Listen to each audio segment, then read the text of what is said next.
Hello everyone, I'm Rachel. And I'm Isaac. And you're listening to Let's Talk Avatar. This podcast is a watch-through of Avatar: The Last Airbender. We will be discussing each episode in detail and giving our opinions on it. So stick around and be a part of the conversation. Just as a warning, this episode does feature spoilers from Avatar: The Last Airbender. This is a teen-rated podcast, so listener discretion is advised.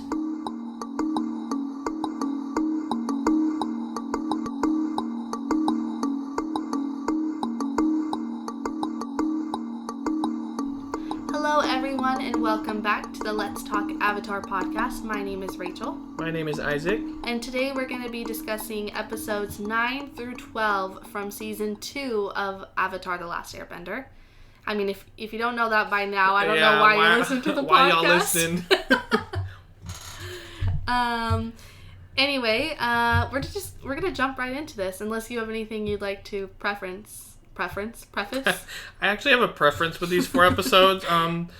So yeah, first episode in this batch, episode 9, is titled Bitter Work. Yes, and forewarning, before we do get into these, I do have something to say. We have so many warnings and disclaimers. This one is where the episodes are gonna get kind of boring. Isaac and I, the last 2 of this group, I guess you could say, that we watched, were it took everything in us to focus and to watch what was going on. So we're finally at the point that we've been expecting, which is the slower parts of it.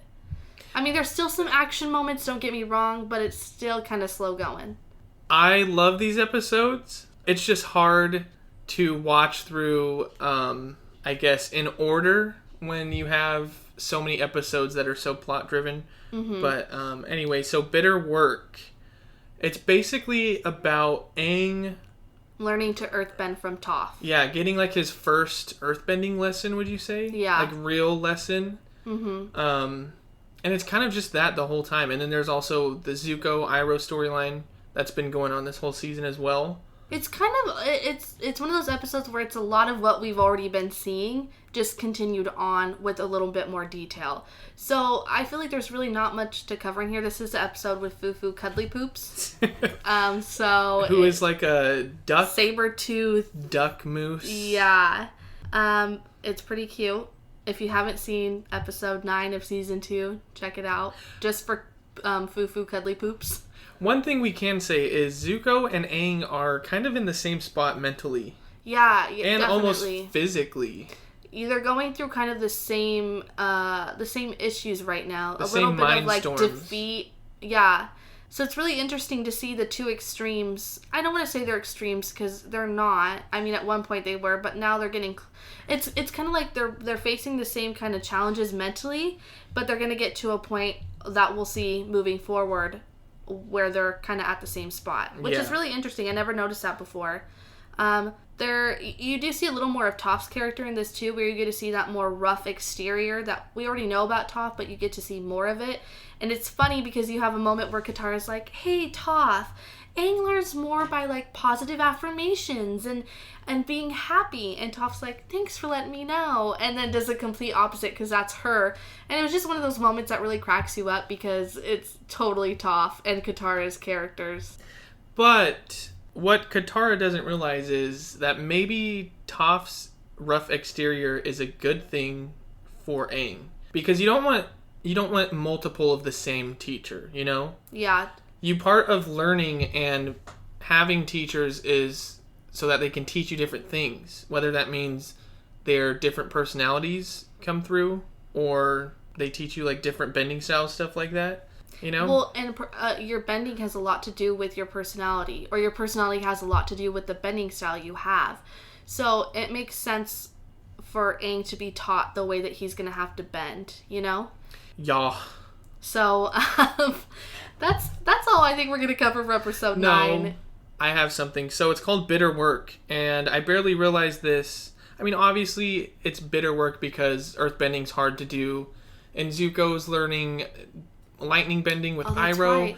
But it's also called Bitter Work because Aang and Zuko at the same time are learning, I guess, the foundation of the elements and what they mean to to bend them, You know, and what it takes to bend them. a really cool moment that I'd like to point out is, okay, Iroh's he's funny, but he's also so wise in a lot of different aspects.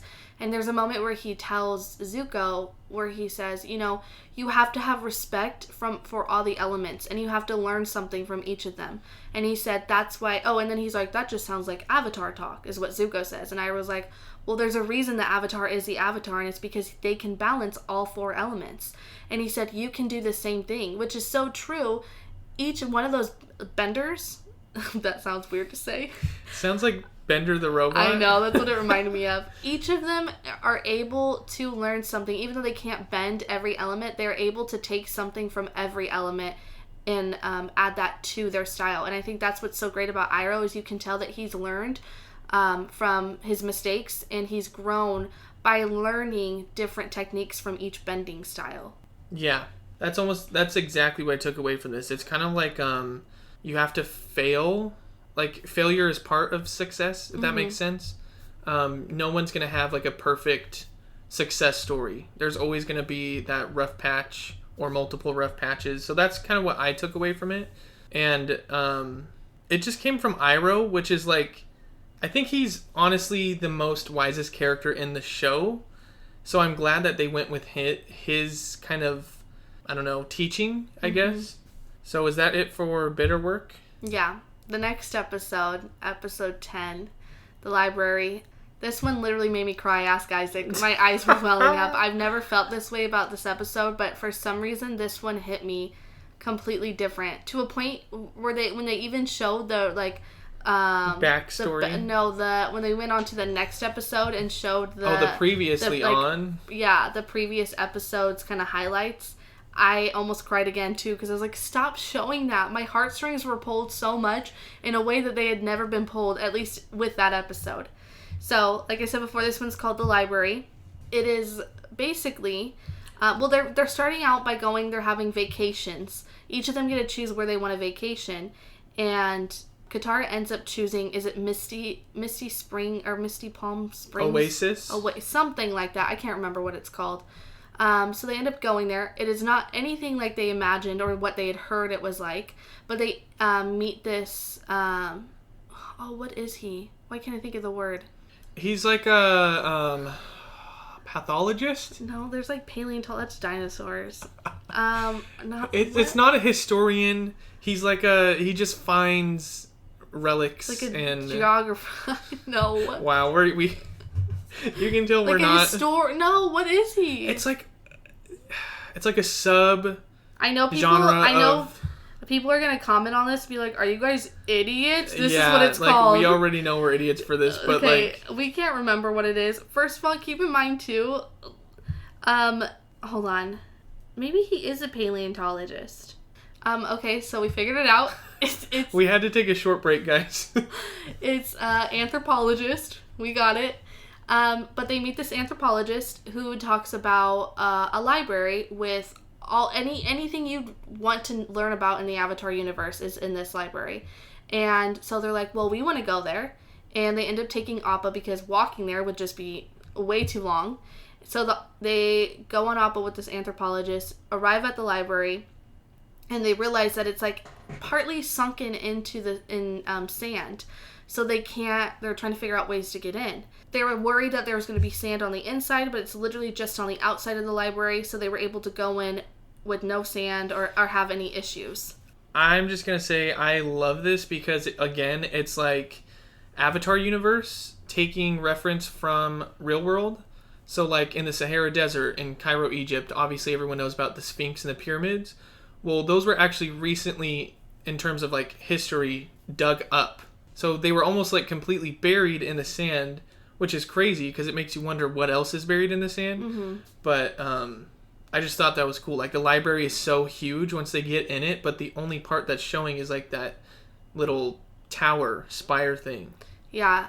It reminds me of like a hidden treasure in a way too. So it's kind of exciting when you come upon it. National treasure. Oh my gosh. National treasure, yes. Avatar crossover. Oh god, I'd watch it. So anyway, they go into this library. Toph and Appa, obviously Appa can't go in, and Toph, Big boy. Toph is blind, so she can't really read, so there's no point in her going into the library. So she's like, I'm just going to hang out here. And then Aang's like, okay, Appa, you can just hang out here with Toph. So Which is probably the smart thing to do. To yeah. have, like, a lookout. Yeah, a lookout with no eyes.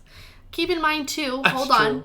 She's blind and she feels by vibrations in the ground, but on sand, it sinks, so there's really no vibrations that you can feel. It's so grainy. It's so like it's so unstable. So she can't really feel what's around her. It's like she says everything's fuzzy to her, which makes sense because it's sand. You look at Minecraft, and the only blocks that have gravity are sand and gravel. So like I'd imagine if she was on gravel. It'd be the same thing. I just really love how you reference Minecraft in the middle of Avatar and my two favorite universes coming together. Anyway, back to Avatar timeline. They go into this library and there's an owl who is the protector, I guess, of the library. He knows all things. He's all knowing. Why am I blinking on his name? Oh, his name. It's It's not when long. He said it, it's not Longfang because that guy comes into it in Ba Sing Se. Hold on, we're looking it up again. Hold on, guys. Short break. Okay, we got it, guys. Wan Shi Tong. That was his name. I knew it started with a W. Can you tell that we really just were? I mean, we were watching, but we weren't picking up on like names and stuff, obviously. Okay, but anyway, they meet this owl who is all-knowing, is the protector of this library, and so knows everything within it. And they pretty much come in contact with them. He doesn't want them there because the previous people, who happen to be General Zhao, ruined it. Like, that's the reason it's in the sand partly. What a dumb... But, like, it's Wan Shi Tong, right? Yes. Wan Shi Tong. Like he was saying, is the only reason people want to go to the library and learn is to defeat an opponent. Not to learn because they really want to, but because they want to take someone down. Yeah, he was talking about human nature is so competitive. Yeah. And you can tell he doesn't care about who's right, who's wrong. He just wants people to learn and to want to learn on that basic level of wanting to learn, of craving knowledge. Not because you want to defeat someone else or get an upper hand, but because you truly love learning. And so then they're like, no, we really just want to learn. We're not here to, like, you know, do anything in that kind of way. So he's like, okay, well, you need to give me something of worth. So they all hand over something, like Katara hands over her water bending scribe. The anthropologist hands over something else. They all hand over something. But anyway, they end up being allowed to walk through the library. And while they're in the library, they find out that during a solar eclipse, the Fire Nation loses their firebending abilities. So because of that, they're able to know, like, hey, this is our time to attack because they won't have their bending powers. But while all that's going on, Sokka says something like, yes, we can defeat him now. And the owl hears and realizes, wow, you guys lied to me. You broke my trust. You really are trying to get the upper hand on someone. Okay, that was kind of creepy, Rachel. What? You were, like, staring at me. You're like, wow, you guys really broke my trust. Well, I'm just You were channeling your inner Wan Shi the Tong. owl. Anyway, so he goes to attack them, so they start running. But Sokka realizes, like, hey, we need to go. They find this calendar. It's not a calendar. It's like a solar... It's a planetarium. Yes, but what's that thing called? Why can't I remember what it's called? Man, we're so bad with this episode. A dial? It's like a little dial thing that tells you, like, it's like a calendar in a way, but ancient calendars. Yeah, like an ancient, think like Mayan calendar. Think like Mayan calendar times. So they figure out Sokka and 2012, we ain't dead yet. That makes me think of some kind of conspiracy I have to tell you about later. That sounds really stupid. Okay, anyway. Sokka and Aang figure out when the next solar eclipse is going to be. Is it solar or lunar? It's solar. Solar. Okay, it's the solar eclipse is going to be. And then Katara's trying to save this anthropologist who just literally is sitting around with books. Yeah, he's like, oh he's my like, god, I don't care, we're I'm dying. gonna cream. There's so many books. And keep in mind, while all this is going on, it's sinking into the sand, the library. The owl's like, none of you guys can leave.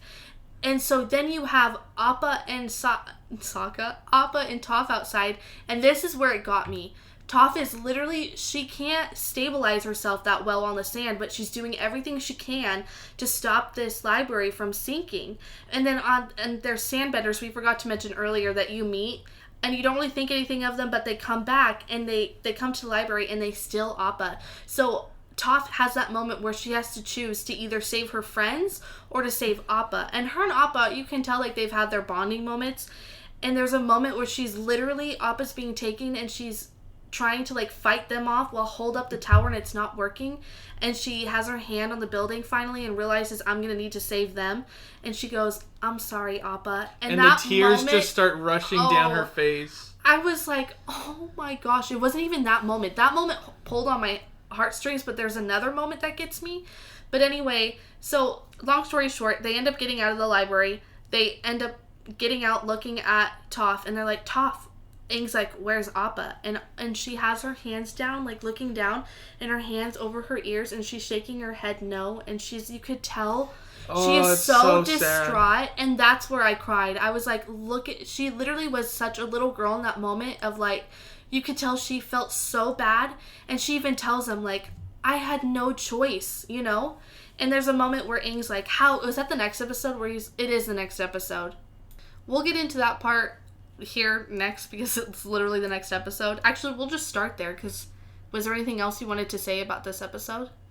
Other than the architecture of the library, I'm more of like a visual person, so I was like, it is pretty cool. I loved the architecture, the different hallways, how expansive it was. Oh, by the way, the anthropologist ends up staying in the library. I don't even know what his name is. Which, if you guys have seen Korra, and we will do a whole other section on this podcast about Korra, you would know something about the anthropologist later on. Yes. So, on to episode 11, I believe. It is called, The Desert. The Desert, that's right. This is a classic episode. This episode is pretty much like, we don't have Appa, so we can't fly. We're gonna have to walk through the desert, kind of thing. Hence the reason it's called The Desert. But this is the one thing I want to talk about. In the very beginning, it kind of takes off where they last were at. And keep in mind, the library sunk completely under the ground now. And so you see Toph sitting there, and Aang's like, how could you let this happen? How could you let Appa get stolen?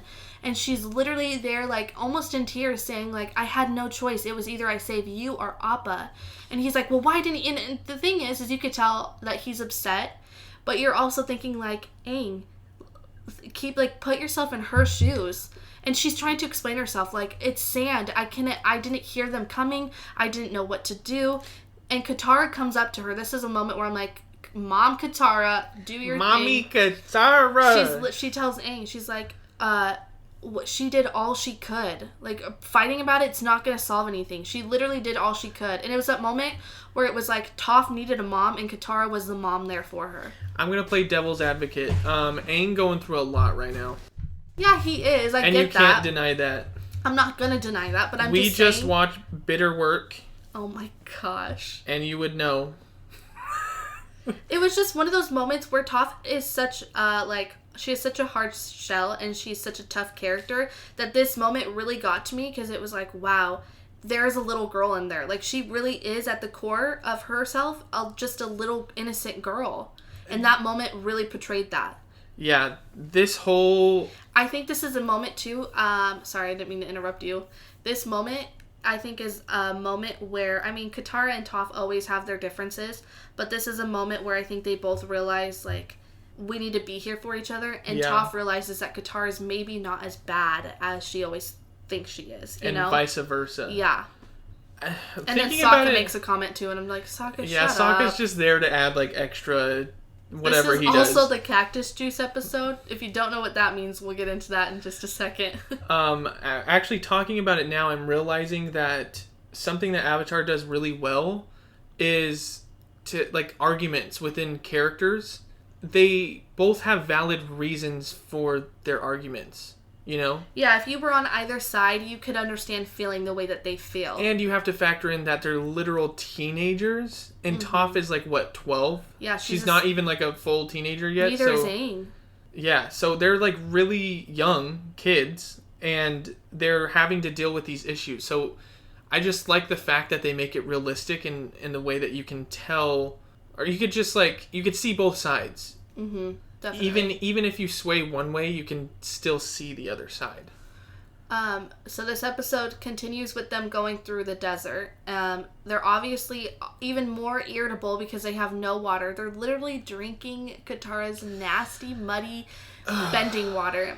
Sokka comes across this cactus, cuts it open, and drinks the water. Him and Momo drink the water, and obviously this cactus juice is a little more than just juice. Some psychedelic Yeah, stuff. exactly. Which is where we get a lot of the memes or gifs of Sokka doing his really like weird stuff. Also the animation, you can tell it was storyboarded by a different group of people or different person. I actually kind of liked this style because it was a lot more expressive. You could tell they were pushing, especially with the cactus juice scene where you can literally see Sokka and Momo like get high basically. They kind of like do that camera change and like stretch the proportions of the character's eyes. It was like funny to watch. Yeah. On the other side of this is Zuko and Iroh again, and they make their way to the Misty Palm Oasis or something like that. Yeah, I think that's what it's called. They end up there, and for those that, I don't know if this is something we should mention now, it is mentioned in this episode, the White Lotus. Yeah, that's a big part of it. I don't want to give too much away because they don't give too much away in this episode, but Iroh knows people. They kind of have a secret society, and the way they communicate is through this White Lotus, what's it called? Pai Sho. It's like a game that they play, and it's part of this. They're like game pieces. Yeah, it's like a game piece, but it's a White Lotus on it, and so they have this secret society, and they use this White Lotus to communicate with each other. Which, that secret society is actually based off of a real Chinese society back in ancient times. Yeah. Which I think is really cool. It is really cool. But they end up helping each other because Zuko and him need to get somewhere, and I can't remember what it is. They have the Fire Nation after them again, so they're trying to escape. They not only have the Fire Nation, but they have Toph's father's people he sent after them. His like soldier, I don't know. Well, they're going after Toph, but they see that the Fire Nation is willing to pay a good lump sum for Iroh and Zuko. So they come across Iroh and Zuko, and so they start chasing them.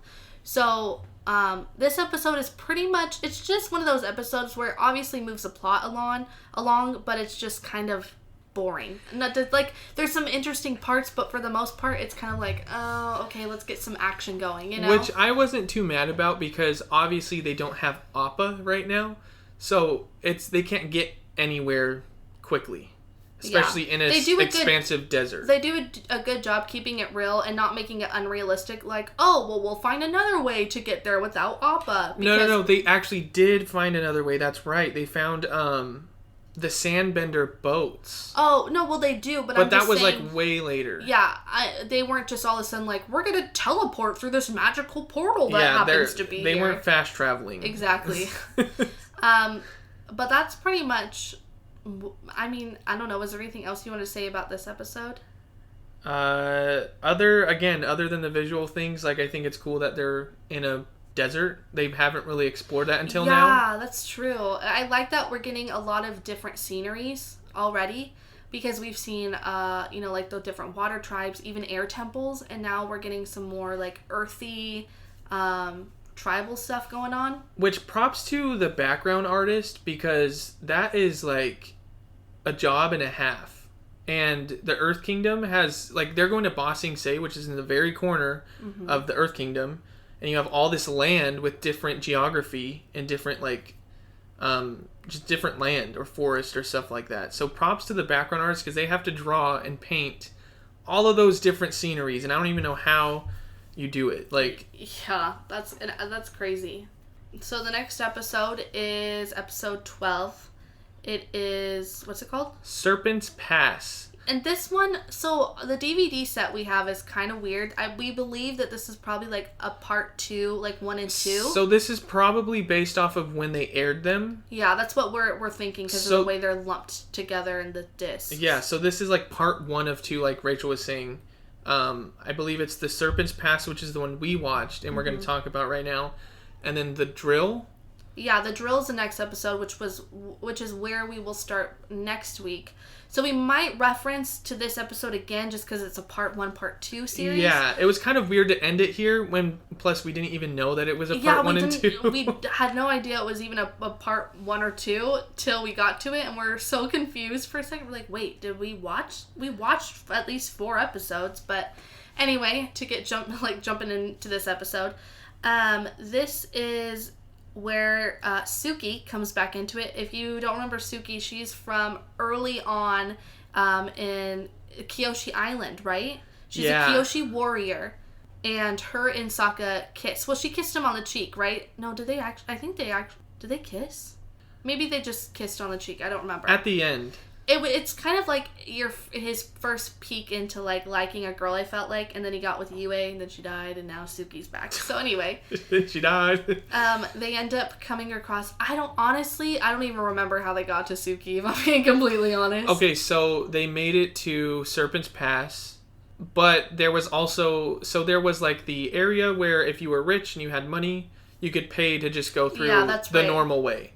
Or you could go for free on the Serpent's Pass. Mm-hmm. But the Serpent's Pass is like... It's called the Serpent's Pass for a reason. Yeah, it's one of the most dangerous passes in the entire world. It's a mountain range, and then there's like an open area where it looks like ships can come in and out.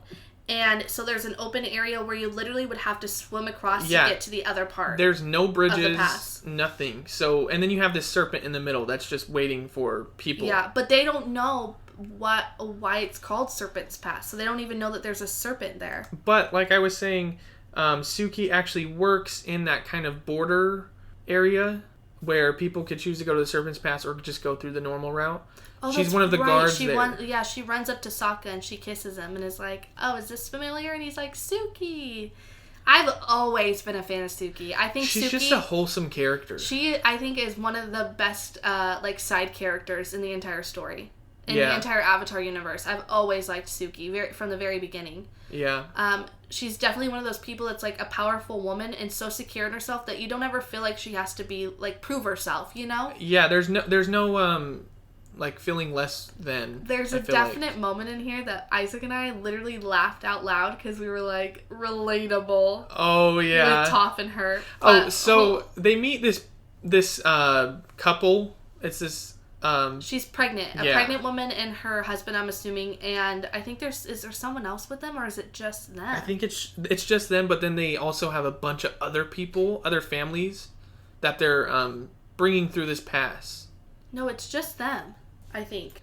So I don't know about that. Rachel thinks it's just a couple. Now I'm starting to rethink it. I think it is just the couple. Sorry, I'm adjusting my chair if that's what you hear. Okay, let's just... Yeah. I think it's just a couple. Maybe one other person. Okay, so we just looked it up. It's just a refugee family. Can I just say the amount of times we've had to stop and look something up is astronomical at this point. This quarantine's hitting us hard. We've been inside too long. Yeah.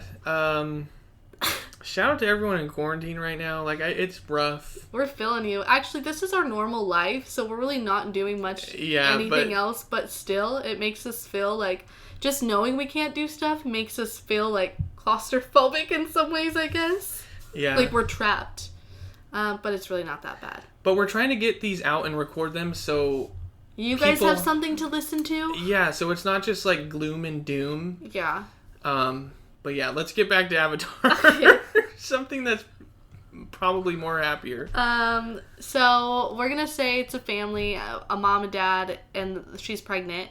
So the crew ends up helping them get to Ba Sing. It's Ba Sing Se that they're trying to get to, isn't it? Yeah. So they're gonna help them get through Ba Sing Se, but obviously they have to get through the Serpent's Pass. Oh, we forgot to mention. Jet runs into Zuko and Iroh, and they kind of band together. They make an agreement, kind of like a pack, and they end up traveling to Ba Sing Se on a ship. Mm-hmm. So while the gang is traveling through Serpent's Pass, they actually see Zuko's boat passing as well. Yeah. So they're kind of in the same area. They've kind of been following each other kind of close by for the past few episodes. Yeah. But anyway, they're walking through. They get to that point in Serpent's Pass where they're gonna have to get across the water. Katara ends up clearing a way for them to walk into the water, and Zuko, Aang ends up helping her, and they encase the entire crew in like a bubble. So they're underwater, completely submerged, but they're in a bubble so they can still breathe. And they're just walking. Momo goes out, gets a fish, and then all of a sudden you see the huge serpent, and it cuts through their bubble, and the water starts to race in, and Toph ends up raising them up from the floor, the floor of the water, and brings them up to the top, and they end up seeing this serpent, and they're like, oh, that's why it's called Serpent's Pass. And then Aang ends up having Katara take everyone over to the other side, and he distracts the serpent. I have a question if anyone wants to answer it after listening to this episode. Why is Suki only in episodes with serpents? But she's not. She ends up like being in more episodes. But remember? Every episode there's a serpent. She's in. Yeah, true. I don't know. I don't know if that means anything. I don't think it does. But it's interesting. It's interesting, and Avatar likes to do that a lot, where they like throw little things here and there that could or could not mean something. Yeah. Anyways. So they end up getting to the other side. Although Toph is like on this rock, she's like, that's okay. I'll stay here where I can see. And Katara made like an ice path, so that's how everyone else got to the other side. And they're like, Toph, you have to like run, just go. And she starts going, and then she ends up falling in the water and is like, help, I don't know how to swim, help me. And then Suki jumps in, grabs her, and then lifts her up, and then Toph goes, oh, Sokka, thank you so much, and kisses Suki on the cheek, and she goes, not Sokka. And then Toph says, okay, you can go ahead and let me drown now. And most relatable character right there. It was one of those moments where you're like, man, the cringe and embarrassment Toph had in that moment, we all would have wanted to drown right there. But it was, and what I think is really cool is there's also a moment before they go on Serpent's Pass where the moon's in the background, conveniently, and Sokka and Suki go to kiss, and then he's like, no, I don't want to do this kind of thing. And I think it's mainly because obviously the moon's there for the purpose of representing Yue, and he still's dealing with that. But Suki is probably, she's so understanding, and she's like, I'm sorry. And he's like, no, it sounded like he said you should be, but yeah. I think he said you shouldn't be. Yeah. Because of the way that it went from that point on. But obviously Suki and Sokka have feelings for each other, and so for Toph to be like, oh, Sokka, you saved my life. It's not like Suki gets jealous or is like, oh, I'm going to be against Toph because she probably thinks that or has a crush on Sokka, which I don't know, as a girl, that's where my mind would have gone, but she doesn't do that. And it's just, I think one of the reasons why I like Suki even more, because she's just such a down to earth, just genuinely wants the best for people kind of person. If you didn't like Suki before, which I don't know why you wouldn't, this episode, I feel like, in my opinion, solidifies the fact that she's the most well-rounded character. Mm-hmm. She's the most mentally stable. That might be due to because she is a Kyoshi warrior and she's trained her whole life. Mm-hmm. And also I think she's the oldest in the group. I don't know. She's mature. I'm gonna wrap this up real quick because we're going pretty long. And then Katara ends up delivering a baby because she's done that plenty of times before, I guess. They get past Serpent's Pass and they're like, oh, but she's having a baby! The woman's like, oh my god, and you don't see it obviously, but it feels like you're watching a baby being birthed in a kid's show, and you're just like, okay. And Katara's like, I helped Gran deliver plenty of babies, I can do this. And then, how old is she? 14? 15? Okay, but think about it. Delivers a baby? The Southern Water Tribe. Okay, but I'm just saying, she's like, all right, the baby's here. And then she tells Aang to come in after the baby's delivered, and Aang's and she goes, look, Aang, this is what we could have when we're older. This is what we're going to have in a few years. No. Aang ends up crying, looking at the baby, and tells the parents, this baby, I was so hopeless, but this baby gave me hope, and they end up naming the baby Hope. Wow. Wow, inspirational. Wow, they're like, this baby's name's gonna be Hope. So Aang, after seeing this baby Hope, is inspired once again. This baby Hope? This hoe of a baby. Wow. Hope is bringing inspiration to Aang. So then he says, I'm going to go save Appa. And him and Momo take off to Ba Sing Se. And that's where we end this episode. Who is your favorite character so far? Suki. Wow. That was fast. I mean, she's a side character, so I don't want to... Like, I really like her character. But she's probably my favorite right now, honestly. Yeah. Mine's probably going to be Hope. Baby Hope, really? Baby Hope helped. If it weren't for Baby Hope, Aang would have been depressed the rest of his life. Can that be like a running meme on this podcast now, guys? Like, Baby Hope. Baby Hope, hold me up. But I believe Baby Hope can save the world. Save the day? The day? Just the day. I believe that Baby Hope can save the world. Listen, Baby Hope's just a baby. She can only save the day. She can't really save the world. Katara, me and my brother Sokka delivered Baby Hope. And we knew that she would save the world. I'm going to make a new monologue, and it's going to be about Baby Hope. I mean, technically, you could think of Aang as being in a womb, because he was, like, in an iceberg. He was, like, in a circular... I don't know. Where am I going with this? Anyways, I don't know. This ran on for too long. My favorite character right now, obviously, Baby Hope. Close second is probably still going to be Iroh. Just because... He's so influential to everyone. And wise. Yeah. And he literally, like, teaches people every episode. Yeah. And the thing is he's not just teaching off of things that he's heard. It's stuff he's actually experienced in his life. Yeah, it's, like, real hardcore experience. Mm-hmm. And I think that's why he's so good at it. Because it is true experience. And he's been on both sides. He's been where Zuko is, where he's just filled with anger and, like, evil. And now he's reached this other side where he's, like, spiritual and very open to what's around him. Oh, we forgot to mention, but the beginning of Bitter Work, the first episode we watched in this slew of episodes, Iroh is actually putting flowers on his son's grave. Yeah, but that was just a dream, remember? Because this takes place after, what's her name? Azula? Baby Hope? Baby Hope hurts him. You thought Baby Hope brought hope? No. She bringing the fire. This episode has to be called Baby Hope now. Like... This one's going to be Baby Hope. Baby Hope. If you listen to this entire episode and you're listening to this part right now... Take a shot every time we say Baby Hope. No. Baby Hope, Baby Hope, Baby Hope. I'm just kidding.